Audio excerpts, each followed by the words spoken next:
outstanding, a world-class vision, a world-class this.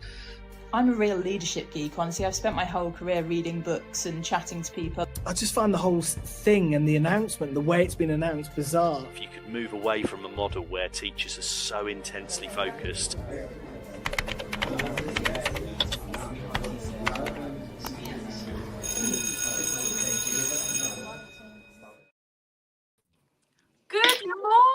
You are listening to Teachers Talk Radio, and this is the morning break. This morning with the triple crown of Liz, Kate and Rachel, whom you may recognise from our show a few weeks ago. Rachel, thanks for joining us. It's great.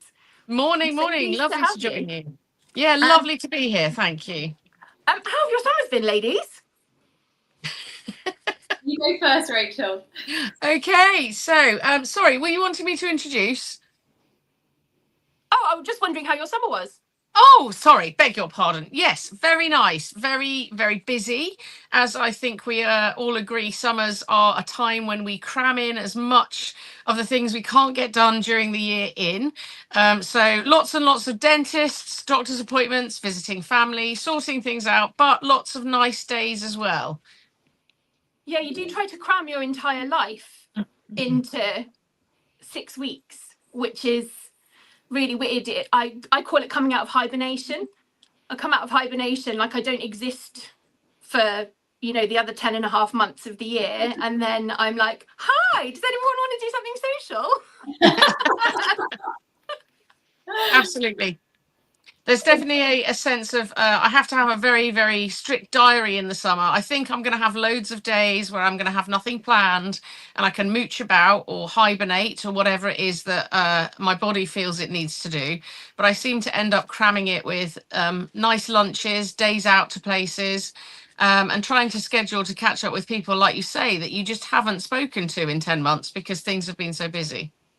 I think it almost becomes a necessary thing, doesn't it? Because you're so exhausted all the rest of the time. So even if you do have time, because obviously we have weekends like everybody else, but you're just so exhausted by the time you get to the weekend. Actually, the thought of going out and socializing when your days are so crammed full of people, it's actually the last thing that you want to do is to socialize, and it makes us feel really antisocial. And I sometimes complain and I'm like, oh gosh, never do anything social. But when I actually get the opportunity, I'm like, no, I don't want to leave the house. I don't want to talk to anyone. When you actually do it, it feels amazing. So I'm at this gym, and after 3 years at the gym, you get to have a free afternoon tea with someone. So the idea is you lose all this weight or burn the calories, and then you get the free afternoon tea with a pal where you put them all back on again with all the scones and stuff. So then you're in the gym. And so I invited my Southwesty bestie, Louise, because, well, she's my bestie, but she doesn't teach. She's got kids, but she doesn't teach. And I was, we had to organise it with her kids, and her sister was taking care of the kids, and I don't have kids, so all I had to do was ignore the cat. So that was one thing. And then we just managed to get this little window of time together to just eat food, and she got us a couple of spritzers, and it was just what we needed. It was the best, most relaxing thing. And for those hours, I didn't think about school, I didn't think about tutoring, I didn't think about how teaching in the past has still given me anxiety about going back into school, even though I'm not a full-time teacher anymore, and just have a laugh. So I think although it's really tempting to think, oh, I've got to get every precious bit of rest in or time with my family or whatever, I think sometimes giving yourself that time to completely switch off from it is really important for beating the back to school blues. She says, getting the title in. Well, yeah, absolutely. A nice little segue into what we're going to talk about today. Obviously, like, we've all loved the summer, but as I'm sure everybody is acutely aware who listens to the show, the summer is ending. If we have colleagues abroad, they're already back in the US. They go back in August, don't they, towards the start of August. So our European colleagues are starting to go back now or have already gone back. So some of our UK colleagues are in insets already this week. They're being called back. I think sometimes for secondary colleagues as well, once GCSE results have come in and A-level results, the spiral starts, doesn't it? You're kind of then in the swing of things. You've only just kind of relaxed into the holidays, and then it's back into trying to gear up for the start of term again. And I just feel like I blinked. I feel like at the beginning of this, when I did the last show, I was like, oh, I've still got 5 weeks. There's loads of time. And then I blinked and it's not there anymore. Like, I've got to go back next week. And I just feel, I can feel the anxiety setting in. How do you both feel? I think for me, when I was first teaching, I spent a lot of the holidays planning. And then realised that when I went back in September, a lot of that planning went out of the window because you don't know what your kids are like, you don't know the speed at which things happen. So I made a conscious decision, probably about 3 years into teaching, that the summer was going to be spent for the predominant part of the first 4 weeks trying to unwind, relax, and ignore the fact that school was going to be coming back. And that has worked quite well for me, because then the last 2 weeks become the time when I try and get the work done. But it's a bit like having a massage and spending the entire time worrying about the massage ending sometimes. You know, you're kind of like sort of sat there with the kind of creeping sense of something looming over your shoulder, you know.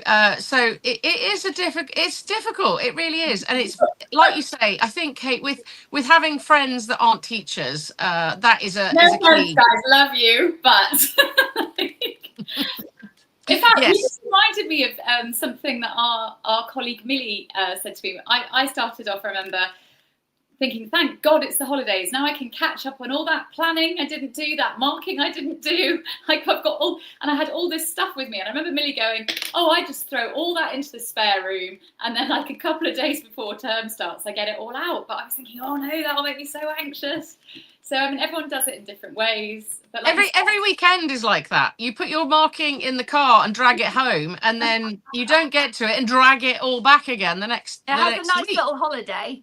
Yeah, Nice little it goes on a vacation. trip.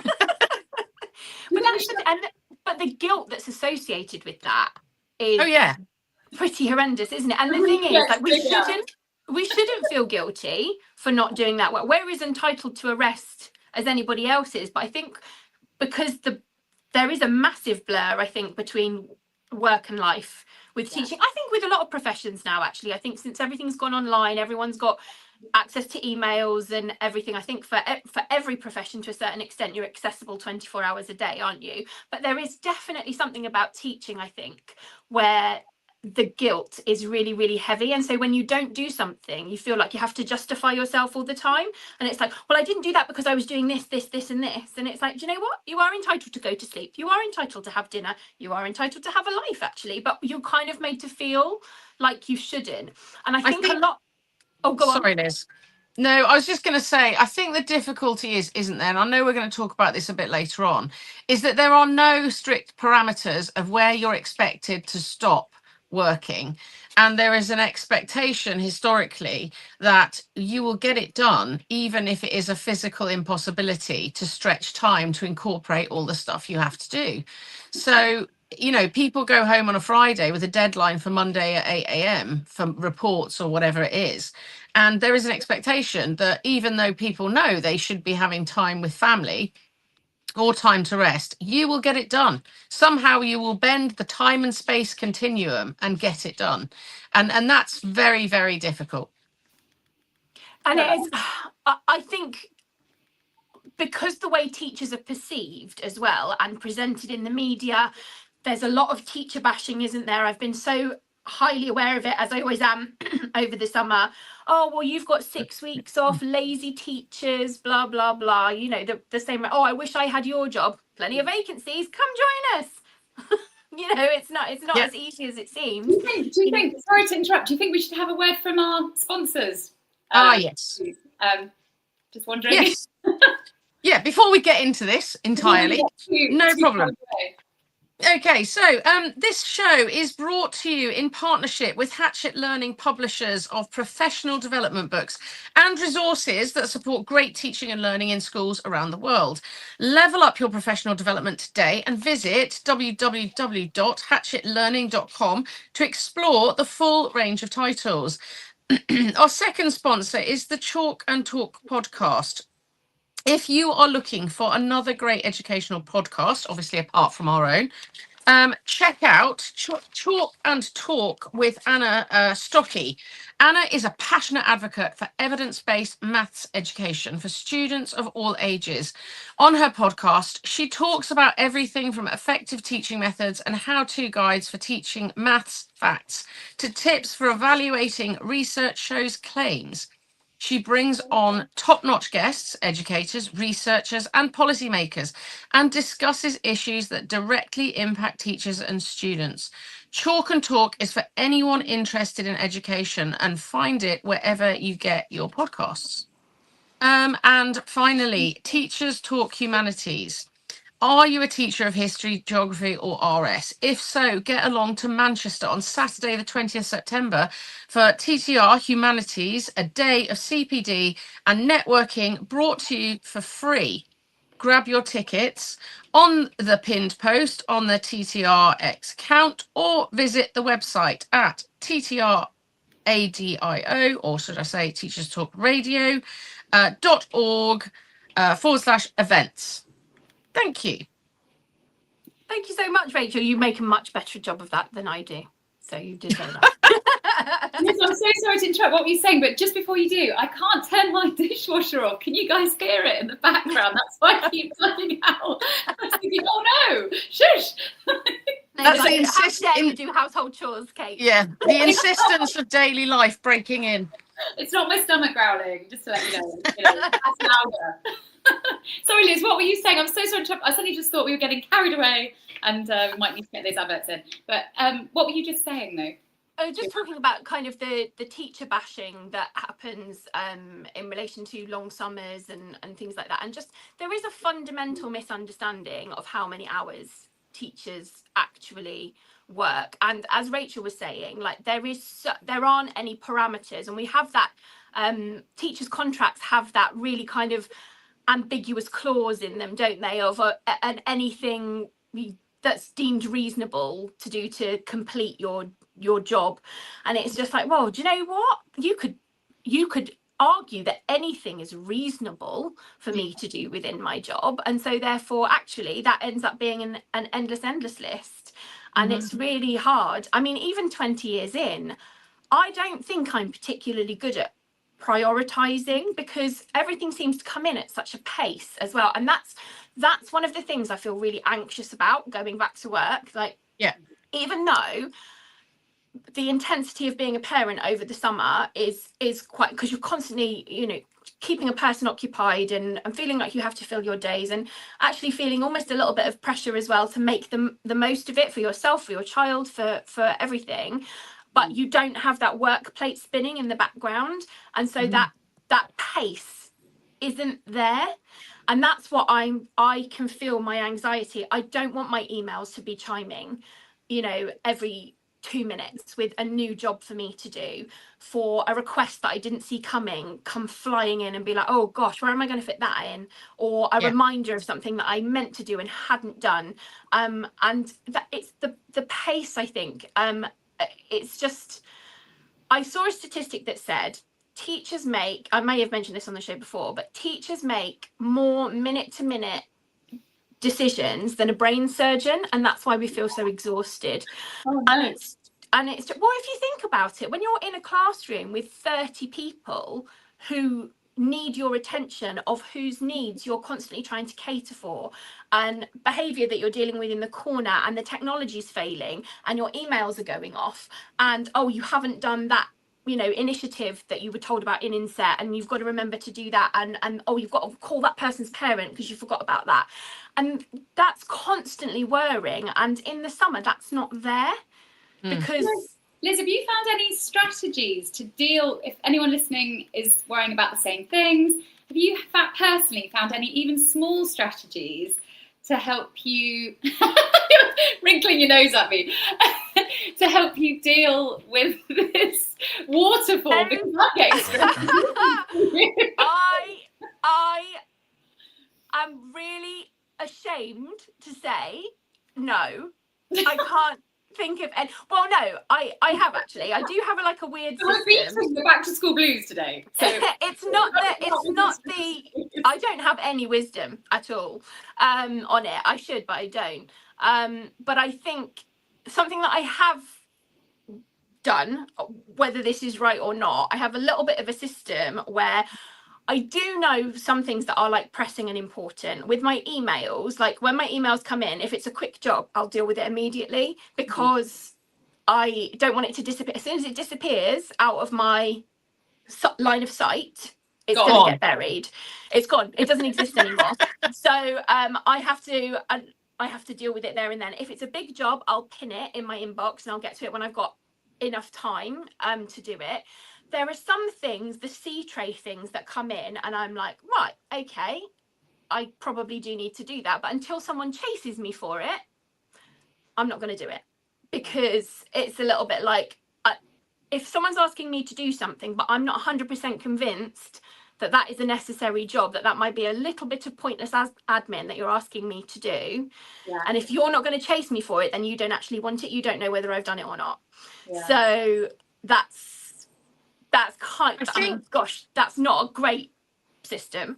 But one of the hardest things I think we have to learn as teachers, and I think anyone who is a teacher has a bit of a passion for organisation and believes really strongly in what they're doing, their subject, and they believe they want to do the best job they can do. The problem comes in the fact that you're physically incapable of fitting everything in, and therefore prioritising means that in some instances, and you learn this when you're training, you have to learn where corners can be trimmed. And that is a hard lesson if you're a perfectionist, or you have slight elements of ADHD, where if you don't complete something perfectly, it's a failure. And I think that's one of the things we have to learn, that there are times when you're going to have to do a bit of corner cutting when it comes to planning, or pick up a different system on how to mark to kind of make it faster, or do some peer marking or group feedback or whatever it is that isn't the way, if in an ideal world you would do it. Yeah. But it becomes a necessary part. And I think that adds to this sense of standing on a precipice at the end of August, like you're about to tip into the gorge of the new term, in the sense of like, you're going to be feeling a bit like free falling at times. Yeah. And grabbing onto twigs and branches on the way down to save you as you kind of get into the flow. I mean, don't get me wrong. A little bit scratched on the way. Absolutely. And don't get me wrong, once you land in that river, the flow of school will make you feel like you haven't had 6 weeks off, not necessarily negatively. You will be in it and you will be doing it and you'll be great at it because that's what you do. But there will be a period, usually a couple of nights before you go back to school, or even the night before you go back to school and all the kids come back in, when you're going to be like, this is going to be a shock to the system. But within 48 hours of being back in front of kids, you realise you can do it. But it is scary in the future. Yeah. I went in for results day recently, and I went in with my fellow tutor, Katie, and the results were great and everybody was in a good mood. But before we actually got in, and sort of, even though we knew that the results were good, we were so hyped up, and we're not even full-time teachers, we're tutors, you know, we're there. I'm in there 4 days a week, but I'm a tutor. But our adrenaline, her kids were in the back, and they must have thought, why is Mum and Kate, you know, behaving like teenagers? Because we were like, just from going in and seeing other teachers and being in that environment. And so there is that adrenaline that kicks in. And I think our bodies get nervous, whether we're a teacher, a tutor, a TA, about going back into that. And the kids are hyped up because they're back with their friends. Yeah. So I think that can cause a bit of sleeplessness and crazy dreams. I think that's the thing we've got to say, isn't it? That although we do have the back to school blues, it's that thing of like, we love our jobs. So we do want to go back, and it's not like we're going back and going, oh, death, doom, destruction. It's terrible and awful and it's going to hurt. It's going to really hurt me. We love being in front of the class. That's why we do what we do. If you didn't, it would be the worst job in the world. But if you love teaching, and I love the people I work with a lot of really wonderful people who I love spending time with, and that massively makes my job easier. And I know that the highs of teaching are very high. I also know the lows can be very low, but it's about trying to manage, as you say, how do you manage these blues? And for me, I am a manic list maker. I make lists every day. I make lists with things on them that I've already done just to make myself feel better. And And I use every kind of list pad that you could possibly buy in any outlet that looks like it will organize my thoughts better. And often there are lists, as Liz says, that have top priorities that need doing right now. And then they have things that will have to sit on the back burner. And unfortunately, that back burner can be overwhelming, but it is the nature of the beast. Pardon, sorry? Wine at the top. Yeah, buy wine and sweets. Yes. But yes, so yeah, lists is my thing to help me kind of feel a bit more organized. I also do really silly tasks to procrastinate, like colouring my timetable, just to make myself feel better. I used to do that. I used to really take time with colouring in my timetable. Oh yes, it's important. Yeah, but that's like, do you remember in the old days of going into the computer suite, of taking students into the computer suite, and the first thing they used to do is open a Word document and do word art with their title. Bubble writing, please. Or back in our day, that's what it was. It was bubble writing. Remember a suite full of Acorn computers that you used like once a term when I was at school. That's how long ago it was. Wow. I think Rachel, you've hit the nail on the head. Actually, it's not so much the teaching bit that's the bit that you dread. It's everything else that comes with the job. It's that intensity that comes with it. It's the hours outside of the classroom. Rachel, you did some calculations, didn't you? I did. About the calculation of time that we spend outside, the kind of unseen hours. Because yesterday our class lists dropped yesterday.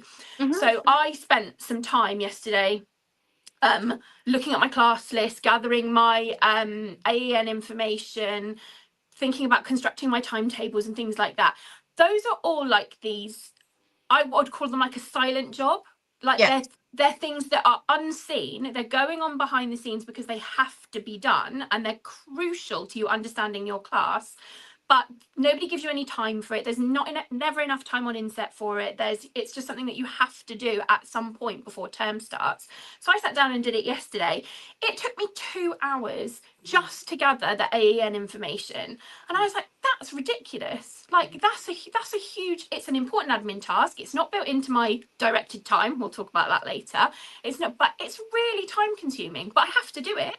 I'm not a good teacher if I don't do it. Yeah, I mean, we used to wait for a class list, wait for data, because the expectation for me is that in my school is that we have really well informed seating plans. We had a bit of a game changer this year by using a couple of new programs for seating plans, which was great. So we started off with using SMID, which is a great acronym, talking of dodgy acronyms, in our last show. But SMID was a good one. That was basically the data from Sims or whatever kind of data program you're using is imported, and then you can literally reshuffle seating plans. That was a game changer. Then something called Mega Seating Plan came in, and I fought the fact that it was called Mega Seating Plan for some time because it did not behave in a mega way. It behaved in a slightly shoddy way, and basically caused me more headaches than it's worth. But now it works. That saved time. But yes, these admin tasks of organising seating plans and things like that are all things, like you say, that are silent jobs that are just expected to get done, and somehow you fit them in. But just to go on to my calculations, Liz, that you mentioned, I was literally just looking at marking expectations. Now, most schools have a 2-week marking policy, which means that every 2 weeks you will give the kids back their books or make sure that things are marked so that they're not sitting on desks for months on end, never getting any feedback. And I based it, obviously I by subject was an English teacher, so I've based it on the lines of an English teacher, because for my PSHE role it's slightly different, but based on an English teacher, looking at a cross spread of key stage 3 to 5 of 200 students, which is about average, and that's with class sizes at key stage 3 of 32. Obviously that will increase, and a class size of 20 at A level and 25 at GCSE. That works out, if you spend 10 minutes per 2 weeks per student, key stage 3 and 4, and 20 minutes per student at A level, very easily done, at 36 hours of marking over 2 weeks. And that is just marking, no planning, no preparation, no putting together, say, feedback sheets for marking, group feedback, PowerPoint presentations, any of that kind of stuff, as well as meetings and all the other things that come into the teaching timetable that are not in front of the class live moments where you can't be doing anything else but teaching. And for me, that sounds like an extra week of work inside 2 weeks of work. Well, that's 3 extra teaching days a week. And in the old days, people could mark in front of their classes a bit more. Things are a bit more relaxed. You didn't have to make every single lesson this outstanding lesson. I remember reading about how William Golding wrote Lord of the Flies in front of his class full of boys. You couldn't do that now. Do you know what I mean? I remember once we were given permission in the school to put on Muppets Christmas Carol at the end of term so we could get some of our marking done before Christmas. And nowadays they don't really do stuff like that. And then you'll think, well, and I'm remembering when I was teaching full time, like I said, I'm a tutor in a school now. But you think, oh, well, I can do it after school. We finish at 3, but then you've got to drive home, wherever that is, or walk home, or get the bus home, or however you're getting home.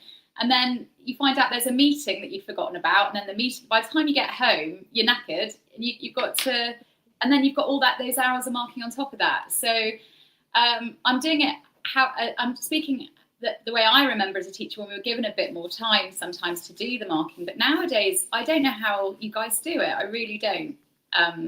I think that's how I always explain the job to people. So people who don't work in education, don't know anyone who's worked in education, have never worked in education, whatever. I always say to them, right, think about the part of your job that you start at 9 o'clock in the morning. I start that part of my job at 3 o'clock in the afternoon after I've already been at work for 7 hours. Like I've already done a day's work, and then I have to do the part of your job that you do, because I still have all of those things to do. I still have emails, I still have admin, I still have paperwork, I still have all of those things to do, but I have to start that at 3 o'clock because I can't do it during the day. I mean, I work through my lunch, I work through my break. Obviously we have our non-contact periods, which are just swallowed up like that. Insufficient. That's a topic for another time. It's to try and explain that to people, to quantify it in some way that's understandable. I think that's the kind of a clear way to do it. Yeah, there's been some really good YouTube videos or TikTok videos that I've seen of a teacher explaining the schedule of the day. So they're like, I get up at this time, I travel to work, I look at my emails before 8 o'clock, I then sort out my tutor group, and then blah, blah, blah, blah, all the way through the day. And then they literally run out of time. And you're like, at what point do I sleep? Oh, yes, that 3-hour period in the middle of the night when I'm not supposed to be doing all these other things. So, yeah, I totally agree that it's very difficult to explain to someone as well. I think the level of tiredness, as you've already mentioned, when you are dealing in live time with queries and reading, paralinguistic signals from 35 unknown quantities sat in front of you at the 20 presentations a week you give, to a massively unsympathetic audience that could at any time do 10 different things. Potentially, it's difficult. It's really difficult, and it's brain tired, exhausting. I've never been so tired as I have been when I first started teaching. And it does get better for those who are first coming into the profession. It does get better, but you manage it. It's still anxiety inducing at this point in the year when you're coming to the end of the summer break, where you've managed to recharge and recalibrate your brain cells slightly, and you're like, and now I'm going to go downhill, whoop whoop whoop, until next July. Whitewater rafting, I think it was compared to. We're going to go whitewater rafting. It's exciting. Well, it's, but it could result risky. in capsizing, losing your captain, all kinds of stuff. Back to strategies, though, in terms of beating the blues. I mean, I was thinking about, okay, it's different for everybody. I appreciate that. But I work about just over half an hour away, work 4 days a week in a school, just over half an hour away. And so I think it's good, even if you just schedule perhaps in advance, maybe when you're coming back from school, one coffee meeting with a friend outside of it, or I'm not very good at going to the gym regularly, but if I if I schedule in, say, a core class on the Monday night, because I tutor after school on the Tuesday night, you know, as I look at it, I think, right, is there a night where I can just say, right, straight from school, I'm going to go to the gym or go swimming, or, you know what I mean, just do something where I know that straight after school, I'm going to do this. I can't do it that night because there's a meeting, or I can't do it that night because I've got private tutoring, but maybe on that night I can. And then rather than just thinking I'm just going back into school, I think I'm going back into work, but I've got me time on that day that week, or the next week I've got that afternoon with a mate, or whatever it is, or I'm taking my kid to that cinema thing on that day. I think you're absolutely right. Don't see going back to school as the end of everything, but plan in, even if it's weekly or even at the weekends, to do something that you look forward to. Yes. I have you have the gym, Kate. I have a sweary sewing group. So I go to and sometimes we do no sewing. I'd just like to put that in there as a proviso. We just got it.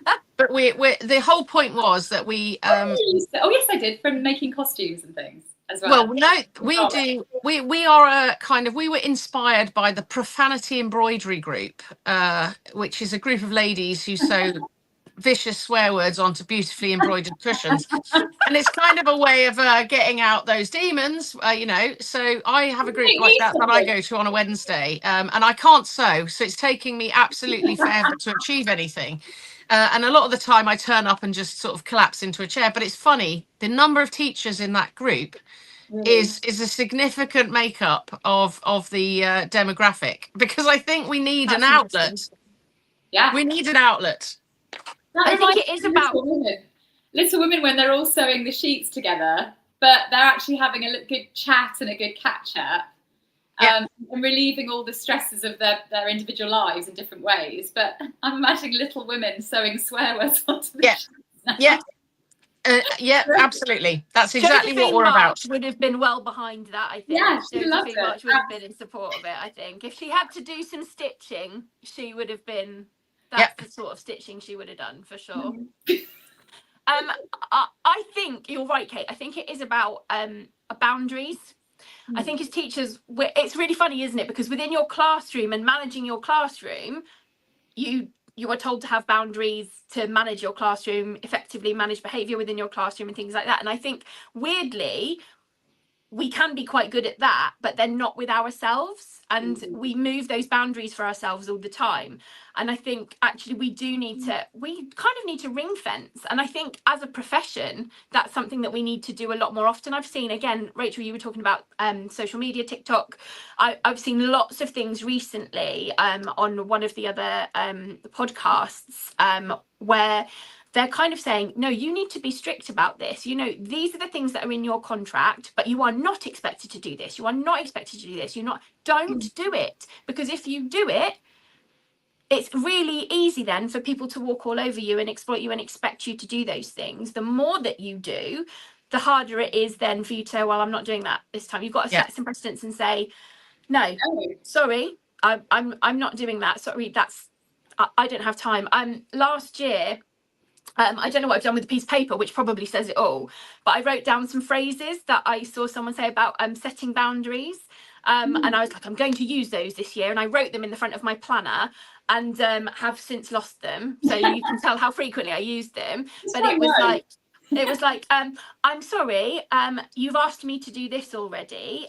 If you are willing to extend the deadline, I may be able to get to it afterwards. But for now, it's a no. And your first job.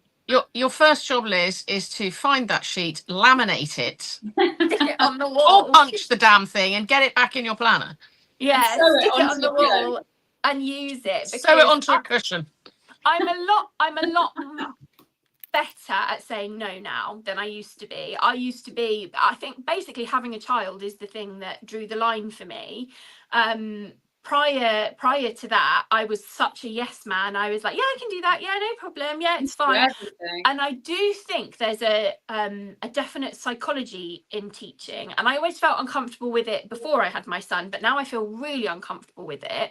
And there seems to be this like idea that if you don't have children, well, that's fine. That you don't have any demand on your time then. so you can do all these things because there's nobody. And I don't agree with that. I didn't agree with it before I had my son, and weirdly now I have my son, I agree with it even less, because Yeah. I just think it's not right. Just because I can't, because I have other commitments, doesn't mean that I should be expecting other people to pick things up for me because I can't I don't expect other people to run trips because I can't run them. Yeah. That's not right. But yet I had the philosophy before I had my son, well, I don't have children, so therefore I can do this. I don't have children, so therefore I can do, and that's wrong. And it's, again, it's all about boundary setting, and I have become a lot better at saying sorry, no. Yeah, Sorry, no. I think what you're saying is really important, because you're saying that when it comes to, there's usually a point, isn't there, when we get to a crunch point where we can't give any more. And if yours is because you've got your son and you suddenly realize that there is got to be a boundary. For me, it was my health, because I have a number of issues with my health that mean that I have to set boundaries, and I have to say to people, you know what, I can't do A, B, and C, because if I do that, I'm going to be off school potentially for a week because I will be so exhausted I can't function. Or the more tired I am, the more it will take a toll on my ability to be physically present and to be able to do the job that I've got to do. I'm quite lucky in the fact that I am the union rep in my school. I am the only union rep. So I have kind of taken on being able to hear other people's concerns and issues around workload as well.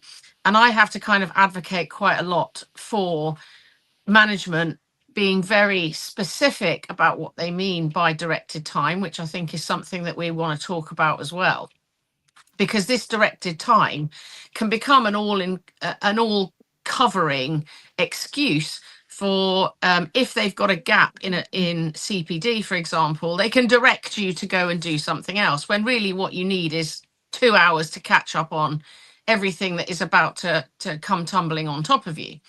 So I get a lot of questions about that, and luckily my school has a HR department that's very open to discussing and setting out really what is directed time, what is going to be on the calendar for directed time, and making sure that the calendar is set in stone at the beginning of the year and doesn't chop and change on a whim when we suddenly need something urgent that makes people suddenly have to stay late after school twice in a week, which can make it very difficult to manage childcare, caring responsibilities, any of those things. Or let's face it, whether you are someone who suffers from poor health or not, manage your physical and mental health, because you need time out. And that is really important. And it's really difficult, isn't it? Because we all hear that we have to have a good work-life balance, and it's almost sometimes impossible to do that. I think that's I think people pay lip service to that a lot of the time as well, which I find quite frustrating. I've in all the schools that I've worked at, there's been a lot of mention of work-life balance. There's been a lot of switch off your emails, we don't expect you to be working over the weekend, but actually then on Monday morning, have you done this and this? And it's like, well, unless I did work over the weekend, which you told me not to do, I obviously haven't done those things, have I? So it's about I think a lot of the time it's about saying the right things but not actually backing it up with anything. And I totally get it, because I think management teams are in a really difficult position. I think particularly now, again, we come back to this again and again, but where budgets have been contracted so much, and so lots of services have had to be sidelined, and so teachers are expected to pick up the slack of where those services took. But I get it, I really, really do. It's a really difficult position, but at the end of all of that are kids who are not getting the best possible service from their teachers because their teachers are broken. And it doesn't take long to get to that sort of feeling of being broken. I think, sort of about 3 or 4 weeks into term, I'm already a bit like, oh my gosh, I can't get, especially in the autumn term as well. There's just something about the autumn term which is just so relentless. It's so long. I think it's the getting up in the dark, coming home in the dark doesn't help. Yes. Yeah. Sure. I don't mind when Christmas starts though. No, When fairy lights come out. happy for the fairy lights and the tinsel. That Yeah, yeah. helps a lot. But That's if you Not put very them up digital. if you put them up in September, you'll be frowned upon. So, you know, it's I difficult. know. Because when did you get your tree up? I remember Christmas was such a big deal when I worked with you. Like, she was so enthusiastic about Christmas. I love it. I do love it. So it was yeah, November. My tree goes up in November. Starts getting the fairy lights up. Yeah, 100%. My tree goes up in November. I have a colleague who will literally end you if you do anything Christmassy before the 1st of December. And if he has a deadline on the 1st of December, if you play a Christmas song, that radio is going out the window. Got to be very careful. It's very, very touchy around then. Oh no, I love it. I absolutely, and it helps me. It's again in terms of like managing my mental health and whatever. I blame it on my son. I say, oh no, I have a child. So No, I you have were to like be it very before Christmassy. that. But, Way oh before yeah, that. I totally was. Like it's not his fault. Like I was like it before. I do put it up a lot earlier than I did, but COVID did that.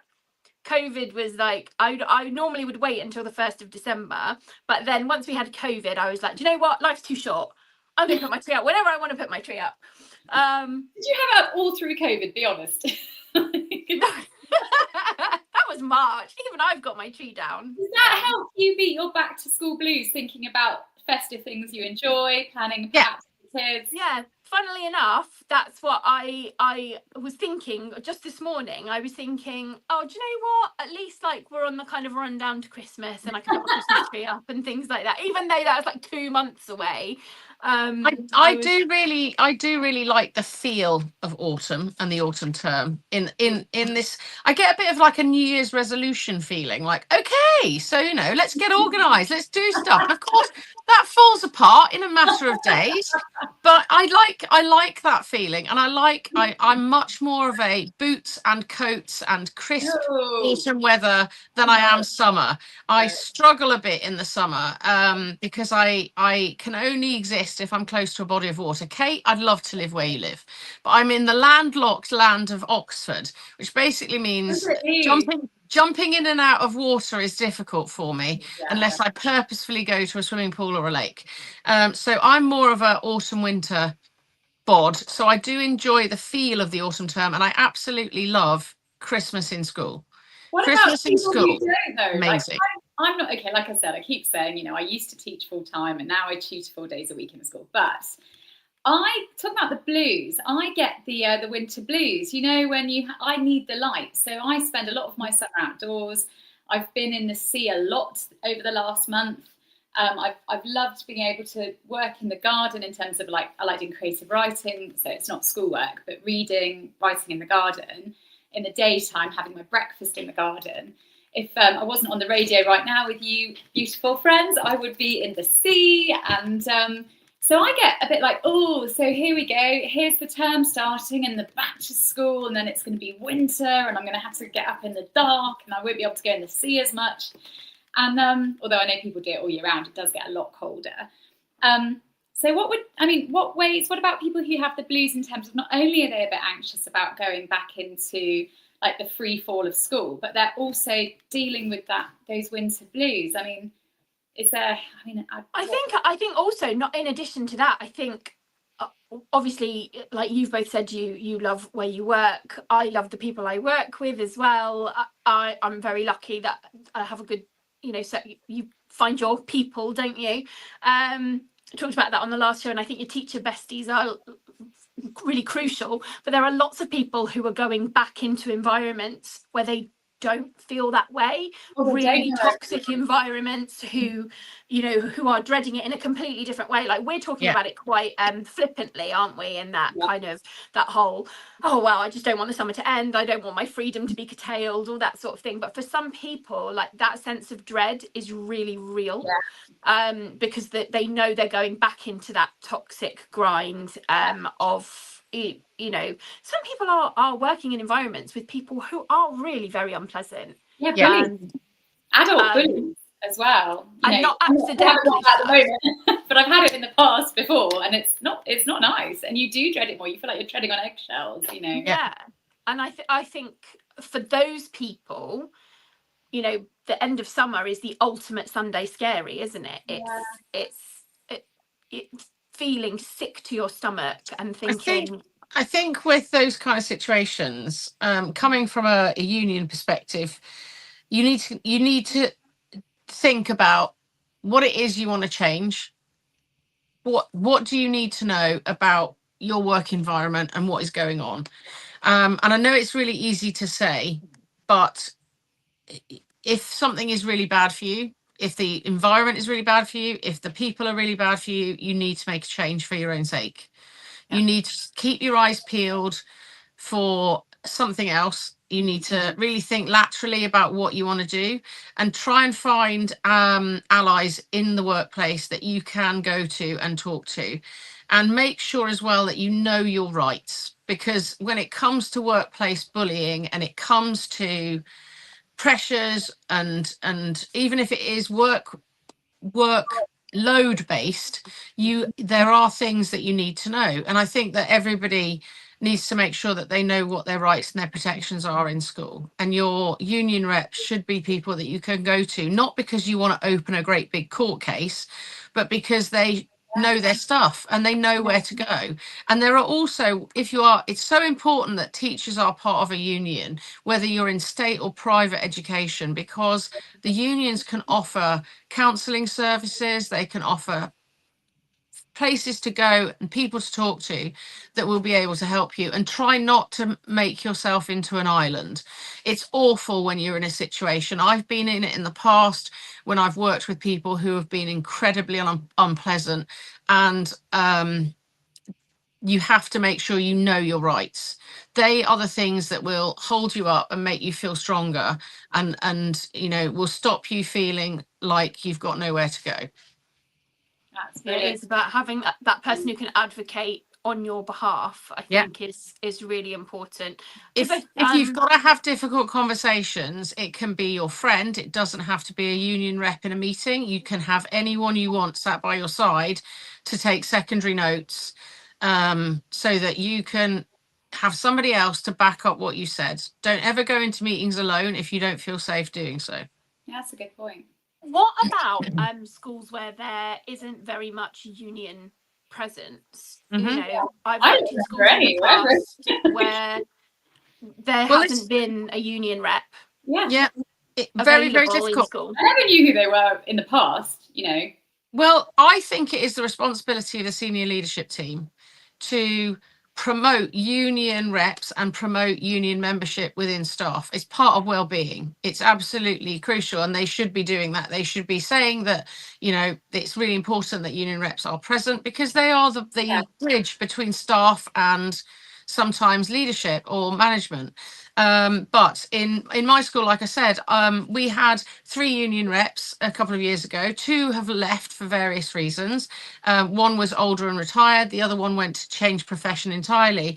And I'm now the only union rep in school. And although I can only represent officially for people in the union I'm in, I have said, if you have issues, come and talk to me, because I can get a general feel from the staff body. You should also have staff governors, which are also an important part of staff being able to talk about what's going on. The role of a staff governor is different to a union rep in the sense that they are representing staff in governors' meetings and the opinions of staff in governors' meetings. And that's also done mostly in conjunction with the head, so that you can kind of discuss things before it gets to a governor meeting. But these roles are really, really important. And I mean, I came to being a union rep because I did a lot of research about my position in school when I had a health issue and needed to know what my rights were and whether I had certain protections in place. And that's how I came to do it. And I began to realise how important union support was. And I think I'm on a few teaching social media groups where I hear horror stories all the time from staff about the way that they've been treated. And it's really, really important, I think, that unions are strongly represented in school and supported by the senior team in being elected and being given time and importance to be mentioned. Yeah, because they say you have to know who the Senko is, obviously. You have to know this person, this person. I don't remember in the past being told this is the person you can go and talk to. And no, it's not whistleblowing to go and talk to them initially. How do you manage that, just out of interest? If somebody comes to you and they tell you they're being bullied by their manager or their HOD or something, how do you know when it's something that, you know, if they say, oh, I don't want this to blow up, how do you know how to manage that if you know someone's bullying other people? Well, the way that it works with union meetings is you have an informal meeting. I would take notes if I was a union rep of what's going on. It would then be decided with the person who obviously is having issues whether they were open to having a discussion or a meeting with the line manager of the person in question. Bringing it up with HR is also important, but also making people realise that by saying these things and dealing with it on a school level, sometimes we'll stop it going any further or becoming a really big issue where we have to take it to the union because the school aren't dealing with it effectively. You can open a case with the union and it can be resolved in school still. It doesn't mean that it has to go any further. But it's about, I think, sometimes offering people the chance to talk about stuff and then getting the right people involved on a school level. So these things do happen. Schools are a mixture of people with varying personalities, various stresses and strains put upon them. And sometimes that doesn't bring the best out in certain characters. And it's really important that we realise that just like we have to negotiate child relationships in school, adult relationships need negotiation as well. And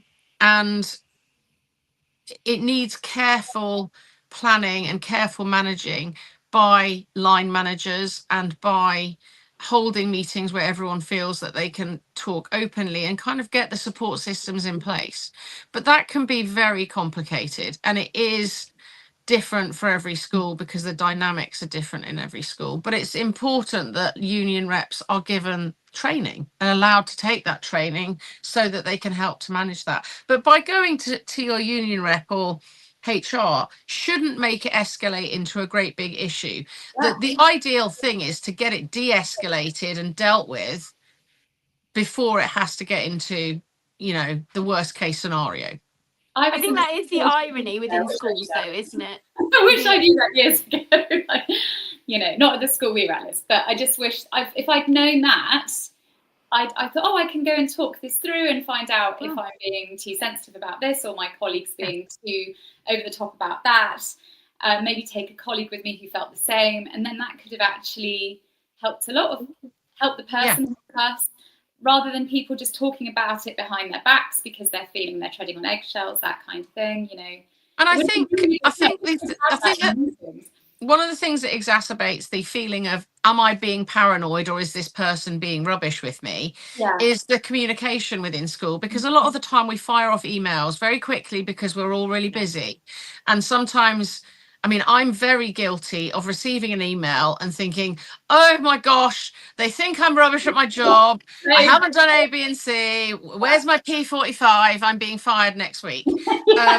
So luckily, I have a line manager who knows my idiosyncrasies and my ability to get dramatic from 0 to 10 in response to an email.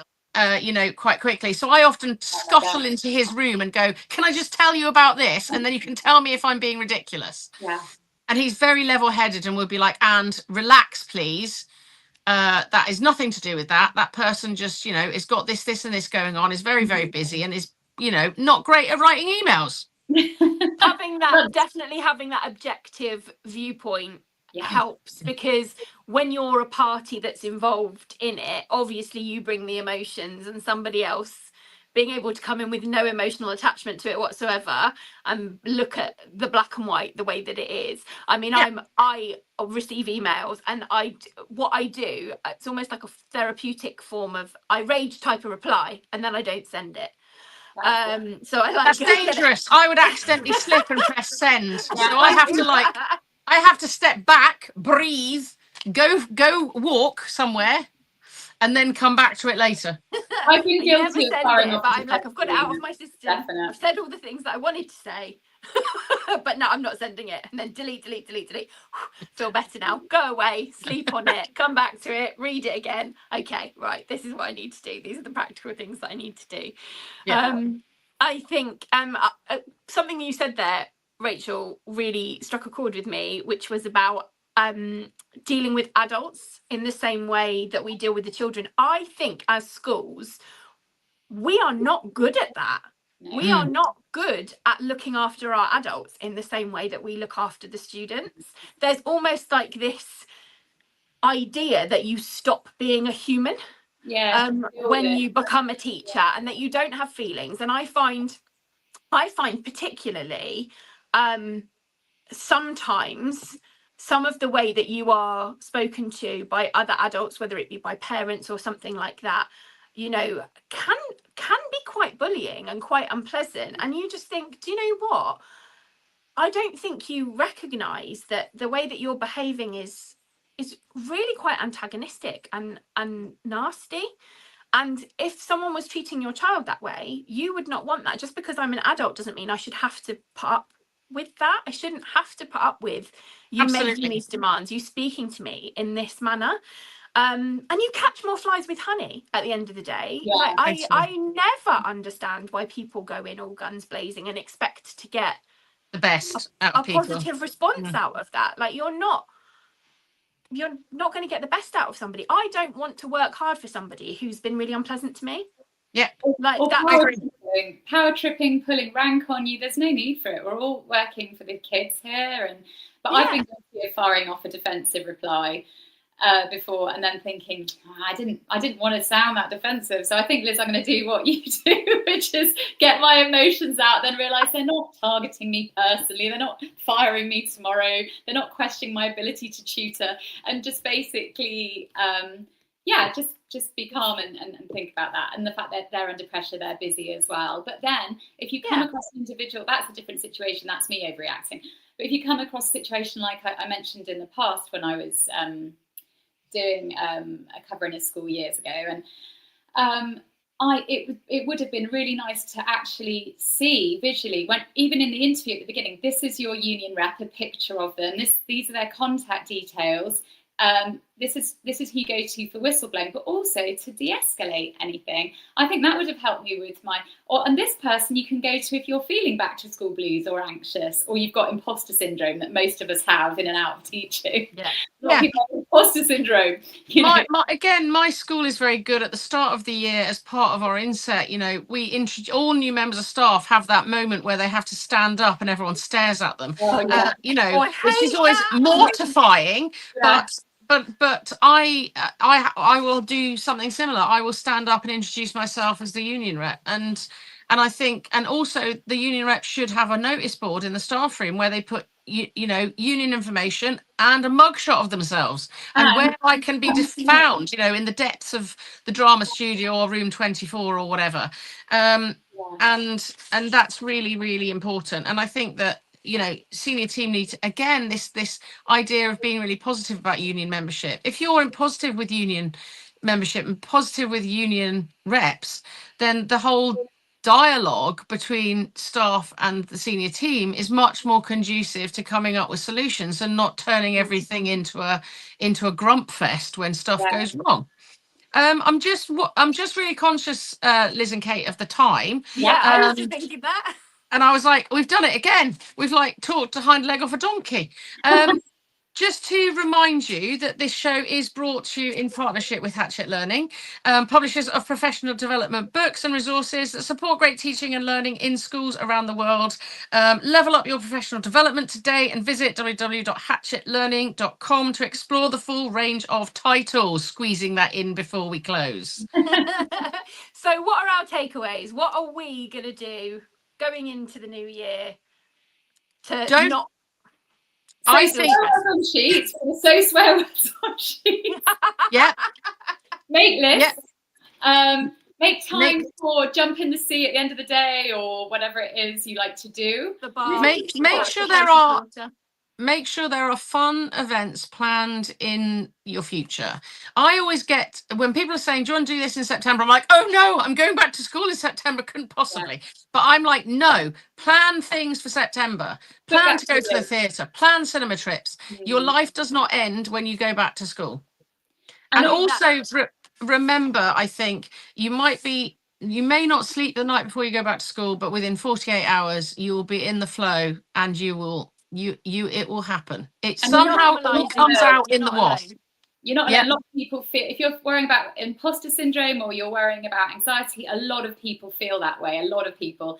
So even having a chat like this or listening to this, hopefully will help you feel that you're in good company.